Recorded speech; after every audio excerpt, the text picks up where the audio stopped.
unlike Season 1, where the frontman is an organizer planning the games, in Season 2, we actually get to watch him enter the games. As we all pretty much know by now, the frontman is basically the top dog in all of Squid Games, besides Oh Il-nam, who actually created the games but died in the first season, leaving the frontman, as mentioned, the top dog of the Squid Games. But when he joined the games, we couldn't help but wonder what his true intentions really were. It didn't take long to realize that his plan was to get close to Gi-Hun, gain his trust, and quietly shut down his attempts to sabotage the games from within. Knowing that Gi-Hun had been lurking and plotting against the system, the frontman decided to take matters into his own hands.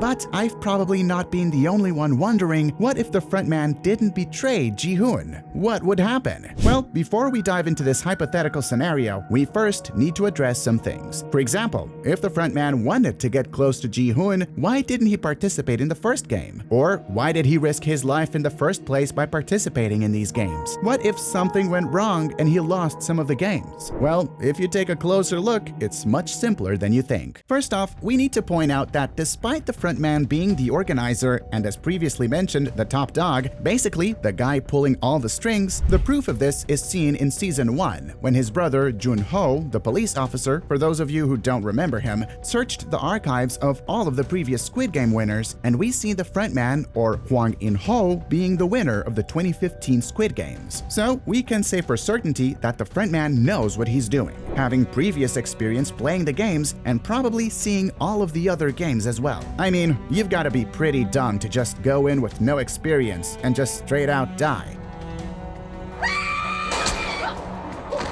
This doesn't answer why the frontman didn't join the first game though, but I think I have a pretty solid reason. As we all know, the Squid Games start off with 456 players. Basically, that's a lot of people, and no one knows anybody yet because it's the first game. It would be pointless for the frontman to join the first game since it would be meaningless. Not only meaningless, but also risky. As we saw, the player 230, or as we all know him as Thanos, he basically sabotaged and pushed them, leading to their death. So you can pretty much get the picture of why he didn't enter the first game. It would be super risky. This brings his first appearance, when the first votes were taking place, as Player 001. My god, why does nobody from the Squid Games ever suspect players that are 001? So, a big strong frontman joins the games and he is left with the final vote, being a tie whether the games should be continued or stopped, and of course, for the sake of the plot, he voted to continue the games and gave us that smirk look in the end. From there, some time passes, and then we see the frontman, or we later learn his name is Young-il, approaching Gi-Hun right before the second game. Of course, he uses a fake name to hide his identity. We know that his name, as previously mentioned, is Hwang In-ho. Now, the frontman begins some casual bonding conversation, asking Gi-Hun why he came back here to the games, and asking him if he spent all the money, with Ji-Hun's friend Jung-bae, or player 390, asking him if he wasted all of the 45.6 billion won on betting horses. But then Gi-Hun tells them how that isn't his money, and how it's blood money, blah blah blah. They talked for a bit, and had a mini argument, and then the frontman went full badass mode on player 230, or better known as Thanos, and everyone cheered and applauded for him, and that kinda bought their trust for a bit. But then the frontman approached Gi-Hun again. Boy, this guy really is obsessed with Gi-Hun. What did I tell you? And starts to apologize. And then Gi-Hun starts apologizing.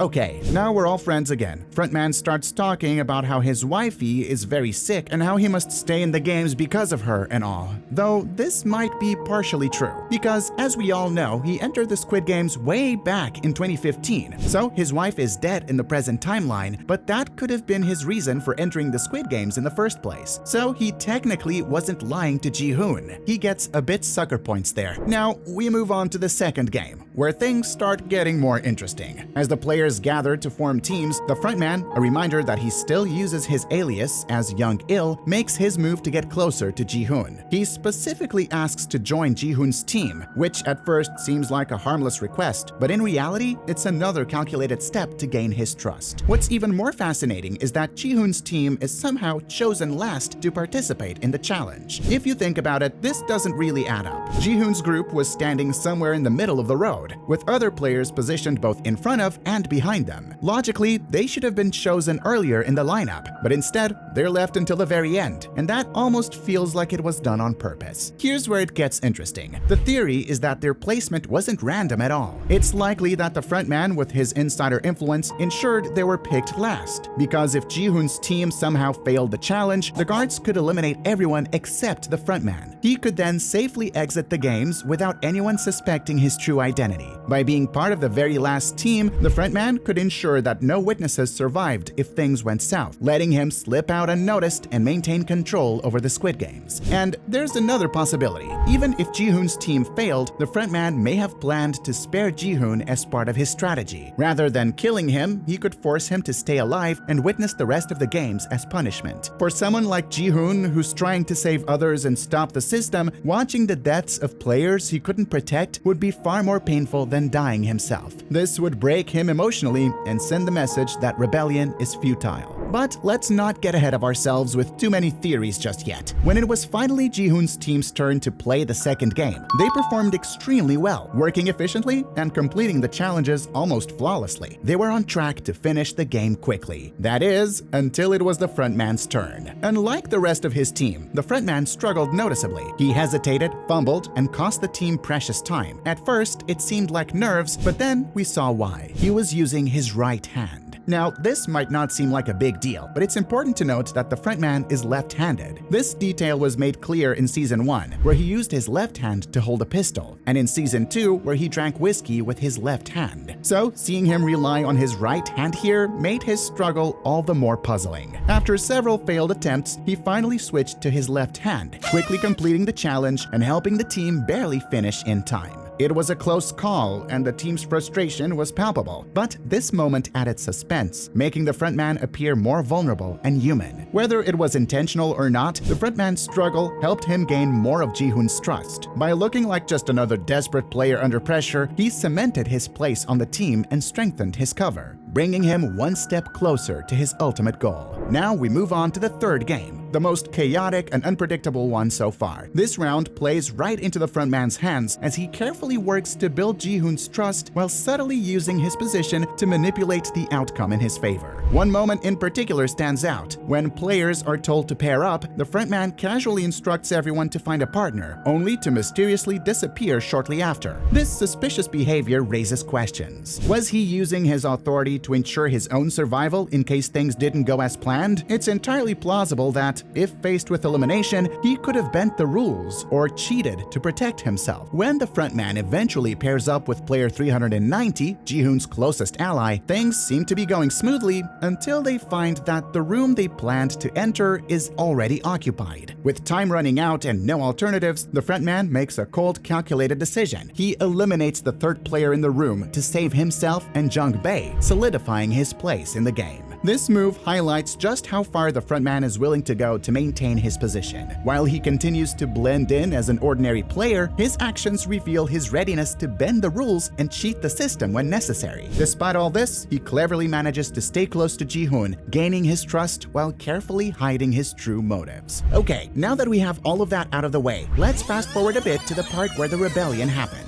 We all know the players began working together to resist the guards, trying to disrupt the system and take back some control. It was chaotic, emotional, and full of tension. But here's where things take a surprising turn. The frontman, instead of sabotaging the rebellion, actually agrees to help Gi-Hun. At one point, he even saves Gi-Hun's life during one of the skirmishes, solidifying a sense of trust between them. For a brief moment, it almost seems like the frontman might truly be on Gi-Hun's side. Then we reach the brutal ending. The frontman reveals his true intentions, shattering everything. He betrays Gi-Hun, ruthlessly killing player 390, his closest friend, and shutting down the rebellion entirely. It's a devastating moment that leaves no doubt about where the frontman's loyalties lie, with the system, not with Gi-Hun. Now we rewind to the big what if. What if the frontman didn't betray Gi-Hun? What if, instead of tearing down Gi-Hun's efforts, he chose to join him and support the rebellion? How would have that changed the Squid Games, the players, and the entire system? Let's dive into this hypothetical scenario, or better yet, at scenarios and explore how things could have played out differently. So let's talk about the first possible outcome. Scenario 1. Now, this one is the classic what if the good guys win kind of scenario. Imagine this: the frontman decides not to betray Gi-Hun and instead uses his insider knowledge and power to help the rebellion succeed. He starts feeding the players critical intel, like how the guards operate, what their weaknesses are, and even how the games are structured. With this help, the rebellion becomes way more organized, and the players actually stand a chance. Now, imagine the guards being completely caught off guard because the frontman secretly sabotages their equipment or alters the rules just enough to give the players an advantage. Gi-Hun and the others manage to overpower the guards, and in this version of events, they even confront the VIPs. Can you picture the shock on the VIPs' faces when their perfect system crumbles? But of course, no rebellion is clean. Even with the frontman's help, some players wouldn't make it out. The chaos of fighting back and dismantling the system would likely result in sacrifices along the way. And here's the kicker: the season ends with the system exposed to the world, but the frontman sacrifices himself to ensure Gi-Hun escapes alive. It's bittersweet, but it wraps up the rebellion with a victory. Now, another possible outcome could be that the chaos is at its peak, the guards are closing in, and tensions are sky high. But this time, the frontman doesn't betray Gi-Hun, and he doesn't pull the trigger on player 390 or any other players. Instead, he hesitates, lowering his weapon.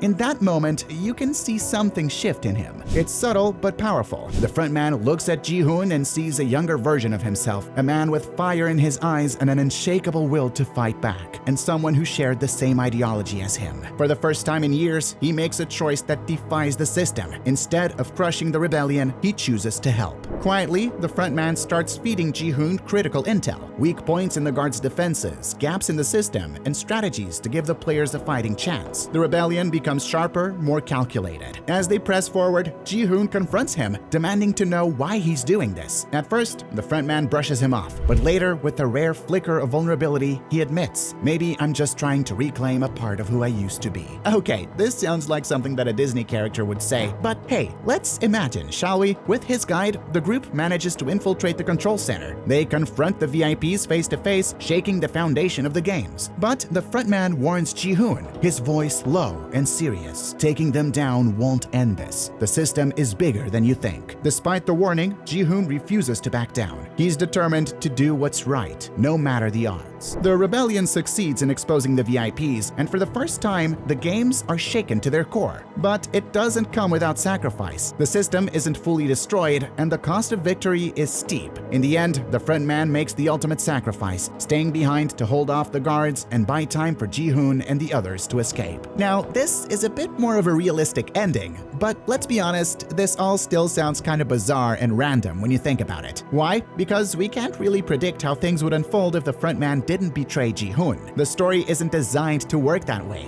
especially with how it sets up the conflict and the potential arcs for a third season. And that leads us to a better question. If the frontman didn't betray Gi-Hun, would there even be a season 3? If the frontman fully sided with Gi-Hun, there's a real chance the games could have been completely dismantled during the rebellion. With the frontman's insider knowledge, the rebellion would have gained enough traction to overpower the guards, expose the VIPs, and bring the system crashing down. If that happened, what's left for a third season? With the games gone and Gi-Hun achieving his goal, there wouldn't really be any story left to tell. That's why the idea of the frontman making a mini sacrifice feels like the more logical approach. Instead of completely aligning with Gi-Hun, he could have chosen to help just enough to ensure the rebellion succeeds, but not to the point where the system is entirely destroyed. Maybe the frontman's sacrifice isn't about taking down the games, but about creating just enough of a crack in the system to leave things open for the future. For instance, he stays behind to fend off the guards or protect Gi-Hun and the other players as they escape, but his fate is left ambiguous. Did he survive? Did the system take him out for his betrayal? Or even more intriguingly, did the system replace him? This opens up so many possibilities for Season 3. Maybe we learn that the frontman was never truly at the top of the hierarchy and there's someone above him, someone even more powerful, pulling the strings. These questions keep the story alive and give us something to look forward to in the next season. Well, at least in this fictional season.